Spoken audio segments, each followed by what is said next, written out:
ನಮಸ್ಕಾರ ಪ್ರಿಯ ವೀಕ್ಷಕರೇ, ಯೇಸು ಕ್ರಿಸ್ತನ ಮಧುರ ನಾಮದಲ್ಲಿ ನಿಮಗೆ ಸುಸ್ವಾಗತವನ್ನು ಕೋರಲು ಬಯಸ್ತೇನೆ. ಈ ಮಾಧ್ಯಮದ ಮೂಲಕ, ಈ ದೂರದರ್ಶನದ ಮೂಲಕ ನಿಮ್ಮ ಮನೆಗಳಿಗೆ ದೇವರ ವಾಕ್ಯವನ್ನು ಕೊಡಲಿಕ್ಕೆ ಕೊಟ್ಟಿರ್ತಕ್ಕಂಥ ಈ ಮಹಾ ಸೌಭಾಗ್ಯಕ್ಕಾಗಿ ನಾನು ದೇವರಿಗೆ ಕೃತಜ್ಞತೆಯನ್ನು ಸಲ್ಲಿಸ್ತೇನೆ.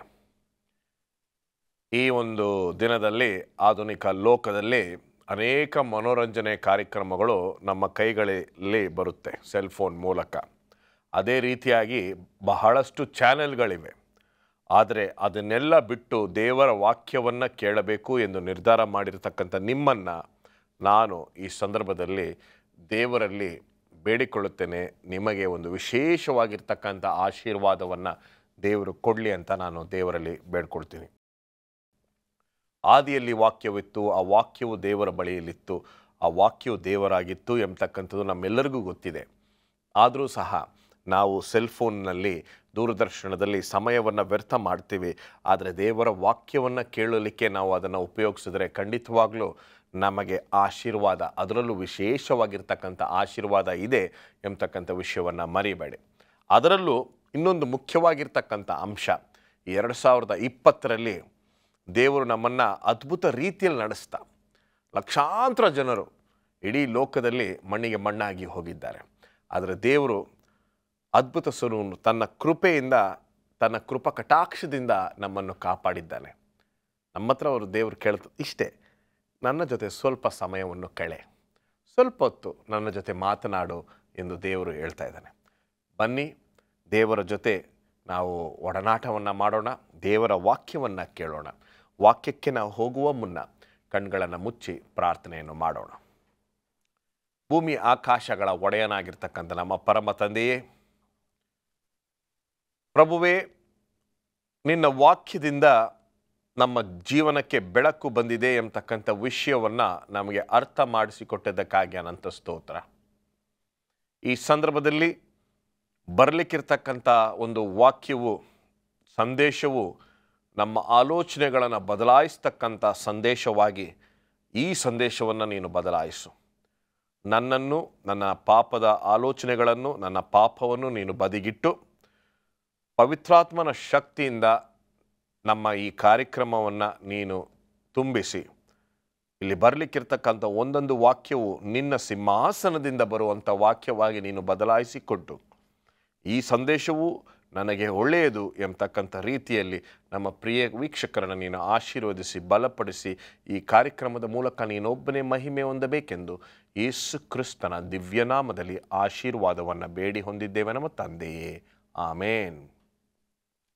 ಈ ಅದ್ಭುತವಾಗಿರ್ತಕ್ಕಂಥ ಅವಕಾಶಕ್ಕೆ ಇನ್ನೊಂದು ಸಾರಿ ನಾವು ದೇವರಿಗೆ ಸ್ತೋತ್ರವನ್ನು ಸಲ್ಲಿಸೋಣ. It is God's grace. ದೇವರ ಕೃಪೆಯಿಂದ ಈ ಒಂದು ಕ್ಷಣದಲ್ಲಿ ನಾವು ದೇವರ ವಾಕ್ಯವನ್ನು ಕೇಳಲಿಕ್ಕೆ ಬಂದಿದ್ದೇವೆ.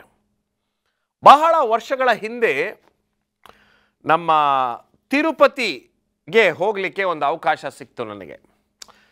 ನಾವು ಈಗ ತಿರುಪತಿ ವೆಂಕಟೇಶ್ವರ ಟೆಂಪಲ್ ಅಂತ ಹೇಳ್ತಾರೆ. ಇಡೀ ಲೋಕದಲ್ಲೇ ಮೊದಲನೇ ಸ್ಥಾನ ಅಥವಾ ಎರಡನೇ ಸ್ಥಾನ ಅದಕ್ಕೆ ಅಂತ ಹೇಳ್ತಾರೆ. ಅಷ್ಟು ಒಂದು ಕಾಣಿಕೆ ಬರುವಂಥ ಒಂದು ದೇವಸ್ಥಾನವಾಗಿದೆ. ನಮ್ಮ ಹಿಂದೂ ಸಹೋದರ ಸಹೋದರಿಯರಿಗೆ ತುಂಬ ಇಷ್ಟವಾಗಿರ್ತಕ್ಕಂಥ ಒಂದು ದೇವಸ್ಥಾನ. ನೀವು ಯೋಚನೆ ಮಾಡ್ಬೋದು, ಒಂದು ಪಾಸ್ಟ್ರಿಗೆ ಏನು ಕೆಲಸ ಅಲ್ಲಿ ಅಂತ. ಬಹಳ ವರ್ಷಗಳ ಹಿಂದೆ, ನಾನು ಇನ್ನೂ ಪಾಸ್ಟ್ರ್ ಆಗಿರಲಿಲ್ಲ ಆವಾಗ, ನನ್ನ ಆಪ್ತ ಮಿತ್ರ, ನಮ್ಮ ಮನೆ ಪಕ್ಕದಲ್ಲಿರ್ತಕ್ಕಂಥವನು, ಅವನ ಹೆಸರು ಲೀಲಾಕೃಷ್ಣನ್ ಅಂತ. ಆತನು ಒಂದು ರಾತ್ರಿ ನಮ್ಮ ಮನೆಗೆ ಬಂದು 11 ಗಂಟೆಗೆ ಬಾಗಿಲನ್ನು ತಟ್ಟದ. ಲೀಲಾಕೃಷ್ಣನ್ ನಾನು ಜೊತೆಗೆ ಬಹಳ ವರ್ಷಗಳಿಂದ ಸ್ನೇಹ ಬಾಳ್ತಾ ಇದ್ವಿ. ಆವಾಗ ಲೀಲಾಕೃಷ್ಣನ್ ಬಂದು ಒಂದು ಎಮರ್ಜೆನ್ಸಿ ನಿನ್ನಲ್ಲಿ ಒಂದು ಸಹಾಯವನ್ನು ಬೇಡಲು ಬಂದಿದ್ದೇನೆ ಅಂದರು. ಏನಪ್ಪ ಸಹಾಯ ಅಂತ ಕೇಳಿದಾಗ, ನನ್ನ ಜೊತೆ ನೀನು ಬರಬೇಕು, ನಾವು ತಿರುಪತಿಗೆ ಹೋಗಬೇಕು ಅಂತ. ಆಗ ನಾನು ಹೇಳಿದೆ, ನಿನಗೆ ಏನು ಯೋಚನೆ ಮಾಡಪ್ಪ, ನಾನು ಕ್ರಿಶ್ಚಿಯನ್ನು, ನಮ್ಮ ತಂದೆ ಪಾಸ್ಟ್ರು, ನಮ್ಮ ತಾತ ಪಾಸ್ಟ್ರು, ನಾನು ತಿರುಪತಿಗೆ ಬಂದು ಏನು ಮಾಡೋದು? ಅಲ್ಲಲ್ಲಪ್ಪ, ನೀನು ಯಾವುದೇ ರೀತಿಯಾದ ವಿಷಯಕ್ಕೂ ಬರಬೇಡ, ನನ್ನ ಜೊತೆಗೆ ರಾತ್ರಿಲಿ ಗಾಡಿ ಓಡಿಸ್ಲಿಕ್ಕೆ ಹೋಗ್ತಾ ಇದ್ದೀನಿ, ನನ್ನ ಜೊತೇಲಿ ಒಬ್ಬನು ಬರಬೇಕು, ಯಾರೂ ಇಲ್ಲ ಮನೆಯಲ್ಲಿ, ಸೊ ನೀನು ನನ್ನ ಆಪ್ತ ಮಿತ್ರ ಬಾ ಅಂತ. ಯಾಕೆ, ಏನಾಯಿತು ಅಂದರೆ, ನಮ್ಮ ತಂದೆ ತಾಯಿ ತಿರುಪತಿಗೆ ಹೋಗಿದ್ದಾರೆ, ಅಲ್ಲಿ ಅವ್ರಿಗೆ ಕಾಲು ಮುರಿದೋಗಿದೆ, ಅವ್ರನ್ನ ಕರ್ಕೊಂಡು ಬರಬೇಕು. ಸೊ ಗಾಡಿನಲ್ಲಿ ನಾನು ರಾತ್ರಿಲಿ ಗಾಡಿ ಓಡಿಸ್ತಾ ಇದ್ದೀನಿ, ಸ್ವಲ್ಪ ಯಾರೋ ಮಾತಾಡಿಸ್ತಾನೆ ಇದ್ದರೆ ನನಗೆ ನಿದ್ರೆ ಬರೋದಿಲ್ಲ. ಆಗ್ತದೆ. ಈಗ ರಾತ್ರಿಯಲ್ಲಿ ನೀವು ದಯವಿಟ್ಟು ಯಾರು ಗಾಡಿ ಓಡಿಸಬಾರ್ದು. Unless until it is an emergency, please do not drive in the night. That's a different story altogether. So Leelakrishnan ನಾನು ರಾತ್ರಿ 11 ಗಂಟೆಗೆ ಬೆಂಗಳೂರಿನಿಂದ ತಿರುಪತಿಗೆ, ತಿರುಮಲಾಗೆ ನಾವು ಹೊರಟ್ವಿ. ತುಂಬ ಚೆನ್ನಾಗಿತ್ತು ಆ ಪ್ರಯಾಣ, ಏಕೆಂದರೆ ನಾನು ಅಲ್ಲಿವರೆಗೂ ರಾತ್ರಿಯಲ್ಲಿ ಅಷ್ಟು ದೂರ ಹೋಗೇ ಇರಲಿಲ್ಲ. ಸೊ ನಾನು ಆ ಗಾಡಿಯಲ್ಲಿ ಕೂತ್ಕೊಂಡು, ನಾನು ಲೀಲಾಕೃಷ್ಣನ್, ಅವನು ಗಾಡಿ ಓಡಿಸ್ತಾ ಇದ್ದ, ಅವನ ಪಕ್ಕದಲ್ಲಿ ನಾನು ಕೂತ್ಕೊಂಡಿದ್ದೆ. ನಾನು ದಾರಿ ಉದ್ದಕ್ಕೂ ಮಾತಾಡ್ತಾ ಇದ್ದೆ, ಯಾಕೆಂದರೆ ಅವ್ನು ಹೇಳಿದ್ದಾನೆ ದಯವಿಟ್ಟು ಮಾತಾಡ್ತಾನೆ ಇರು, ಇಲ್ಲಾಂದರೆ ನನಗೆ ನಿದ್ರೆ ಬಂದ್ಬಿಡುತ್ತೆ ಅಂತ. ಸೊ ಒಂದು ಸುಮಾರು ಗಂಟೆಗಳ ನಂತರ, ಯಾಕೆಂದರೆ ಅಲ್ಲಿ ಕೆಲವೊಂದು ಘಾಟ್ ಸೆಕ್ಷನ್ನು ಅದೆಲ್ಲ ದಾಟಿ ಹೋಗಬೇಕು ತಿರುಮಲಾಗೆ. ಸೊ ಆನಂತರ ತಿರುಮಲಾಗೆ ಹೋದ ಮೇಲೆ ಆ ಬೆಟ್ಟವನ್ನು ಹತ್ತಬೇಕು. ತುಂಬ ಕಷ್ಟಕರವಾಗಿರ್ತಕ್ಕಂಥದ್ದು, ಯಾಕೆಂದರೆ ಘಾಟ್ ಸೆಕ್ಷನಲ್ಲಿ ಡೇ ಟೈಮಲ್ಲಿ ಗಾಡಿ ಓಡಿಸೋದೇ ಕಷ್ಟ. ನೈಟ್ ಟೈಮಲ್ಲಿ ಗಾಡಿಯನ್ನು ಓಡಿಸ್ಕೊಂಡು ನಾವು ಅಲ್ಲಿ ಮೇಲೆ ಹೋಗ್ತೀವಿ. ಅಲ್ಲಿ ಮೇಲೆ ಹೋಗಿದ ತಕ್ಷಣ ಪಾರ್ಕಿಂಗಲ್ಲಿ ನಾನು ಹೇಳಿದೆ ಲೀಲಾಕೃಷ್ಣನಿಗೆ, ನಾನು ಪಾರ್ಕಿಂಗಲ್ಲೇ ಇರ್ತೀನಿ, ನೀನು ಹೋಗಿ ನಿಮ್ಮ ತಾಯಿನ ಕರ್ಕೊಂಡು ಬಾ ಅಂತ. ಸೊ ನಾನು ಹೋಗಿ ಆ ಪಾರ್ಕಿಂಗಲ್ಲಿ ಅವನು ಕಾರಲ್ಲಿ ಕೂತ್ಕೊಂಡಿರ್ತಕ್ಕಂಥ ಸುಮಾರು ಹೊತ್ತು ಆಯಿತು. ಲೀಲಾಕೃಷ್ಣನ್ ಬರಲೇ ಇಲ್ಲ. ಏಕೆಂದರೆ ಅಲ್ಲಿ ತಿರುಪತಿನಲ್ಲಿ ಆಗಿನ ಕಾಲದಲ್ಲಿ, ಈಗ ಹೆಂಗೆ ಅಂತ ಗೊತ್ತಿಲ್ಲ, ಒಂಥರ ಕೇಜ್ ಸಿಸ್ಟಮ್ ಇರ್ತದೆ. ವ್ಯಕ್ತಿಗಳು ಆ ಲೈನಲ್ಲಿ ಬರುವಾಗ ಇದೊಂದು ಕೇಜು, ಅದಾದಮೇಲೆ ಇನ್ನೊಂದು ಕೇಜು, ಅದಾದಮೇಲೆ ಇನ್ನೊಂದು ಕೇಜು, ಆ ರೀತಿಯಾಗಿ ಹೋಗ್ತಾರೆ. ಸೊ ಆ ಒಂದು ಕೇಜಲ್ಲಿ ಅವ್ರ ತಾಯಿ ಸಿಕ್ಕಾಕೊಂಡ್ಬಿಟ್ಟಿದ್ರು. ಸೊ ಅವ್ರನ್ನ ಬಿಡಿಸ್ಕೊಂಡು ಬರಲಿಕ್ಕೆ ಸ್ವಲ್ಪ ಹೊತ್ತು ಆಯಿತು. ಸೊ ನಾನು ಸುಮಾರು ಹೊತ್ತು ಗಾಡೀಲಿ ಕೂತಿದ್ದೆ. ಇನ್ಮೇಲೆ ನಾನು ಎಲ್ಲಪ್ಪ ಕೂತ್ಕೊಳ್ಳೋದು ಅಂತೇಳಿ ಈ ಸರಿ ಎದ್ದು ಹಂಗೆ ಸ್ವಲ್ಪ ಓಡಾಡ್ತಿದ್ದೆ. ಅಲ್ಲೊಬ್ಬ ಚಿಕ್ಕ ಹುಡುಗ, ಒಂದು 10 ವಯಸ್ಸು ಇರ್ಬೋದು, 10 ವಯಸ್ಸು 8 ವಯಸ್ಸು ಇರ್ಬೋದು, ಕೆಲವು ವಸ್ತುಗಳನ್ನು ಮಾರ್ತಿದ್ದ. ಈ ತೆಂಗಿನ ಗರಿಯಲ್ಲಿ ಮಾಡಿರ್ತಕ್ಕಂಥದ್ದು, ಈ ತೆಂಗಿನ ಚಿಪ್ಪಿನಲ್ಲಿ ಮಾಡಿರ್ತಕ್ಕಂಥದ್ದು, ಏನೇನೋ ವಸ್ತುಗಳನ್ನು ಮಾರಾಟ ಮಾಡ್ತಿದ್ದ. ಅವನ ಹತ್ರ ಹೋಗಿ, ಇದು ಎಂತಪ್ಪ ಇದು, ಎಂತಕ್ಕಿಸ್ತಾವು ಚಪ್ಪು? ಆಗ ಅವನು ಹೇಳ್ದ, ಏನೋ ಒಂದು ರೇಟ್ ಹೇಳ್ದ. ಆಗ ನಾನು ಹೇಳಿದೆ, ನೋಡಪ್ಪ ಇದು ನಮ್ಮ ಬೆಂಗಳೂರಲ್ಲಿ ತುಂಬ ಕಡಿಮೆ ರೇಟು, ನೀನು ಮೋಸ ಮಾಡ್ತಿದ್ದೆ, ನನಗೆ ಸರಿಯಾಗಿ ಕೊಡು ಅಂತ ಹೇಳಿದಾಗ, ತಿಮ್ಮಪ್ಪ ನನ್ನನ್ನು చూస్తా ఉండాడు, నేను వాడు చూస్తా ఉంటే నేను మోసం చేయలేదు ಅಂದ. ತಿರುಮತಿ ತಿಮ್ಮಪ್ಪ ಇಲ್ಲಿ ಬೆಟ್ಟದ ಮೇಲಿಂದ ನಾನು ನೋಡ್ತಾ ಇದ್ದೇನೆ, ನಾನು ತಪ್ಪು ಮಾಡಲ್ಲ ಅಂತ ಹೇಳ್ದ. ನನಗೆ ಅದನ್ನು ಕೇಳಿದ ತಕ್ಷಣ ಎಂಥ ಅದ್ಭುತವಾಗಿರ್ತಕ್ಕಂಥ ಒಂದು ಭಯಭಕ್ತಿಯ ಹುಡುಗ ಇವನು. ನಾವು ಕೂಡ ದೇವರು ನಮ್ಮನ್ನ ಸದಾಕಾಲ ನಮ್ಮನ್ನ ನೋಡ್ತಾ ಇದ್ದಾನೆ ಎಂಬತಕ್ಕಂಥ ಭಯ ಇಲ್ಲದೆ ಎಷ್ಟೋ ಸಂದರ್ಭಗಳಿರ್ತೇವೆ ನಾವು ಕೂಡ ಯಾವಾಗಲೂ.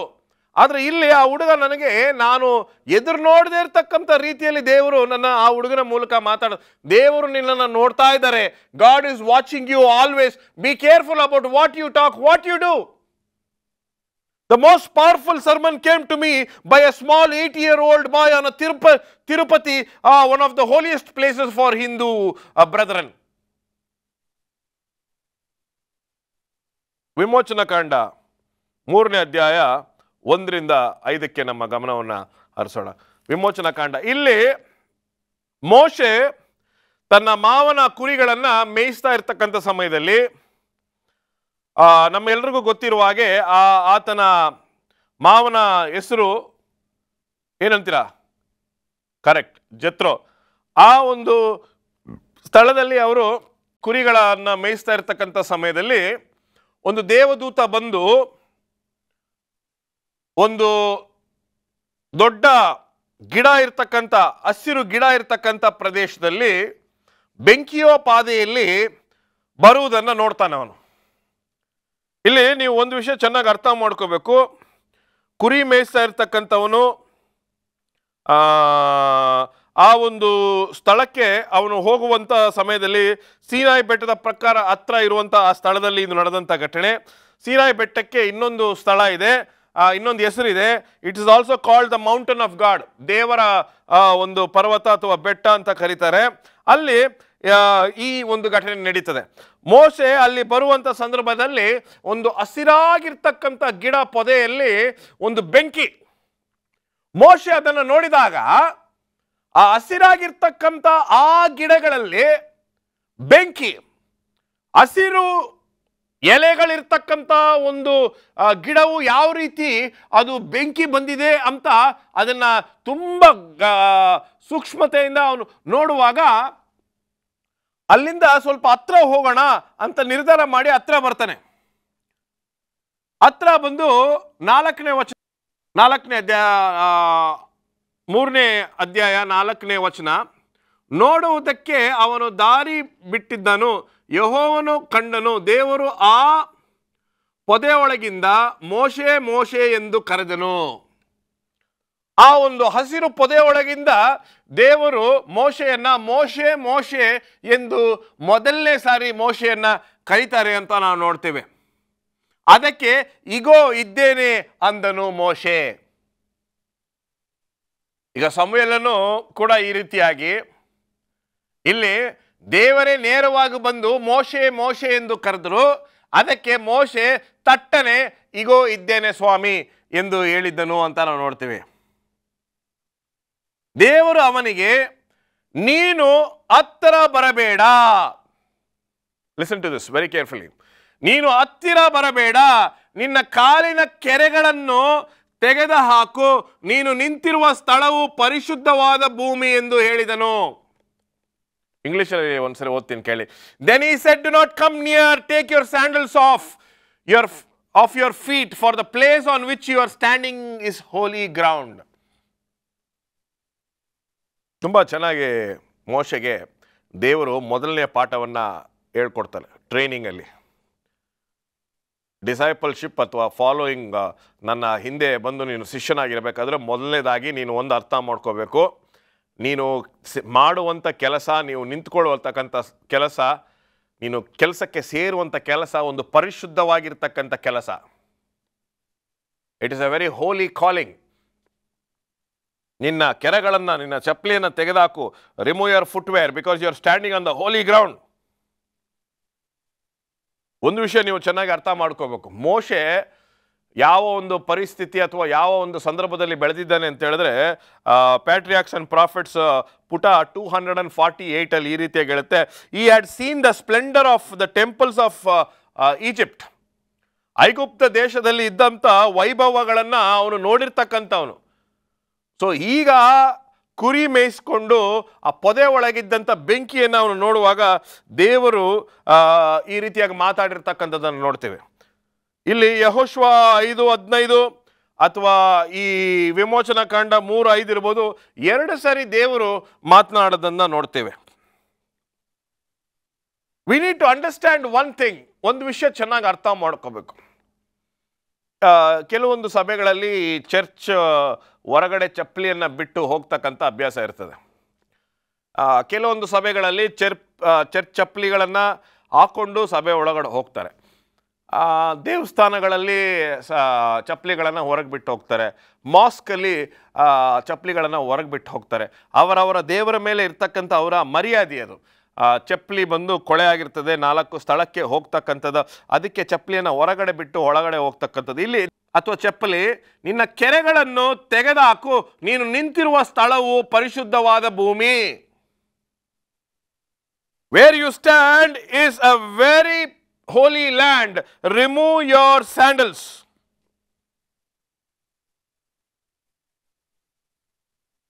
ಇನ್ನೊಂದು ವಿಷಯ, ಕೀರ್ತನೆ 124ನೇ ಅಧ್ಯಾಯಕ್ಕೆ ನಾವು ಬರುವುದಾದರೆ 124, Psalms 124, taking off our shoes means accepting the sovereignty of God. ನಾವು ದೇವರ ಮುಂದೆ ಅಥವಾ ದೇವರ ಆಲಯಕ್ಕೆ ನಾವು ಬರುವುದಾದಾಗ ನಮ್ಮ ಚಪ್ಪಲಿಗಳನ್ನು ಬಿಚ್ಚಿ ಬಂದಾಗ we are accepting the power of God, the sovereignty of God. ದೇವರ ಶಕ್ತಿಶಾಲಿಯಾಗಿರ್ತಕ್ಕಂಥ ಸ್ಥಾನವನ್ನು ಒಪ್ಪಿಕೊಳ್ತಕ್ಕಂಥದ್ದು. We agree and we accept the sovereignty and the power of God when we remove our sandals, when we come in to the holy place.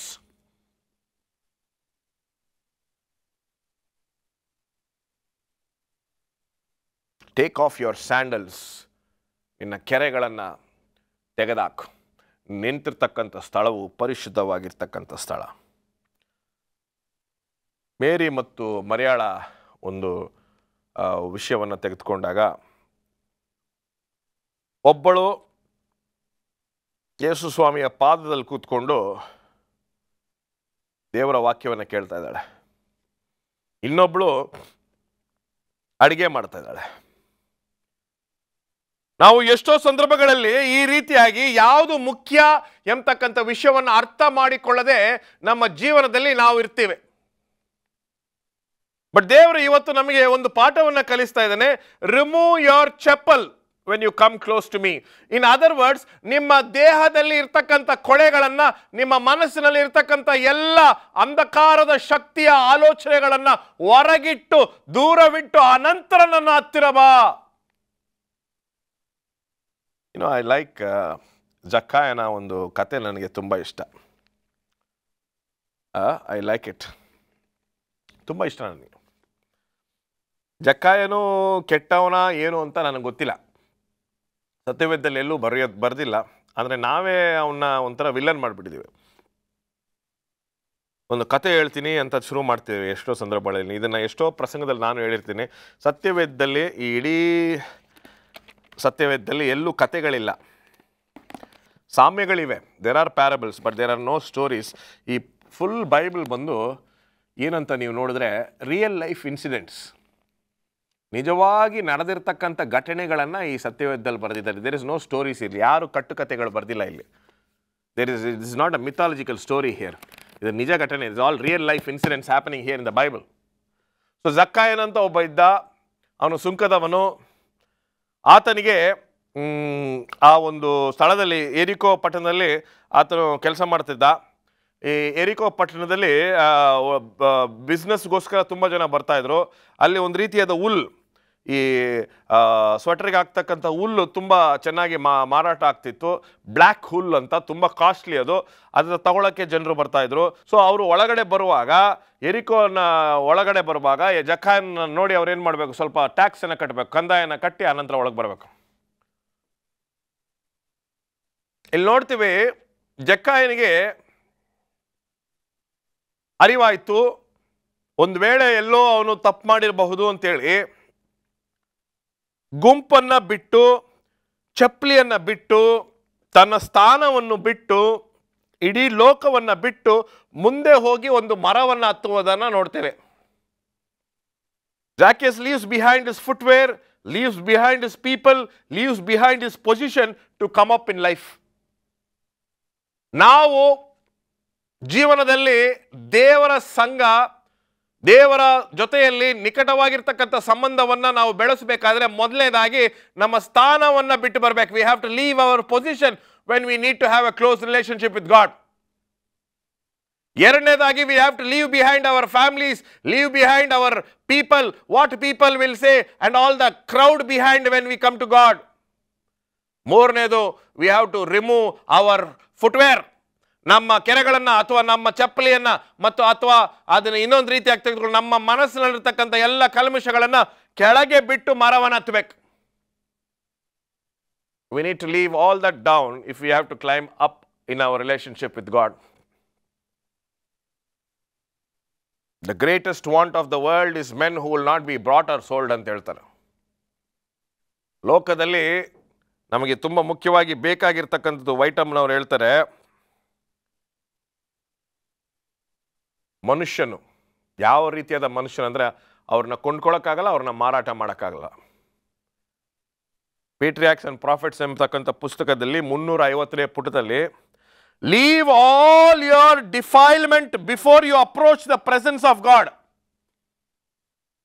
Leave all your defilement, ನಿಮ್ಮಲ್ಲಿರ್ತಕ್ಕಂಥ ಆಲೋಚನೆಗಳನ್ನು ಎಲ್ಲ ಬಿಟ್ಟು ಆನಂತರ ದೇವರ ಬಳಿಗೆ ನೀವು ಬನ್ರಿ ಅಂತ ನೋಡ್ತೀವಿ. ದೇವರು ಹೇಳ್ತಾನೆ, ಲೀವ್ ಯೋರ್ ಫುಟ್ವೇರ್ ಬಿಹೈಂಡ್, ನಿಮ್ಮ ಕಾಲಿನ ಕೆರೆಗಳನ್ನು ತೆಗೆದುಹಾಕು, ನೀನು ನಿಂತಿರುವ ಸ್ಥಳವು ಪರಿಶುದ್ಧವಾದ ಭೂಮಿ ಎಂದು ಹೇಳಿದನು.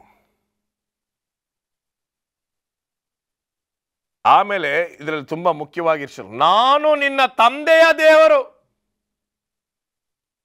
ಆ ಒಂದು ಎಲ್ಲ ನಮಗೆ ಇರ್ತಕ್ಕಂಥ ಕೆಟ್ಟ ವಿಷಯಗಳನ್ನು ನಾವು ಬಿಟ್ಟು ದೇವರ ಬಳಿಯಲ್ಲಿ ಬಂದಾಗ ದೇವರು ತನ್ನನ್ನು ತಾನೇ ಮೋಶೆಗೆ ಪರಿಚಯ ಮಾಡ್ಕೊಳ್ತಾನೆ. He introduces himself to Moses. I want you to listen to this very careful. ಯಾವ ರೀತಿ ಪರಿಚಯ ಮಾಡ್ಕೊಳ್ತಾನೆ ಅಂತ ಹೇಳಿದ್ರೆ, ನಾನು ನಿನ್ನ ತಂದೆಯ ದೇವರು, I am God of your fathers.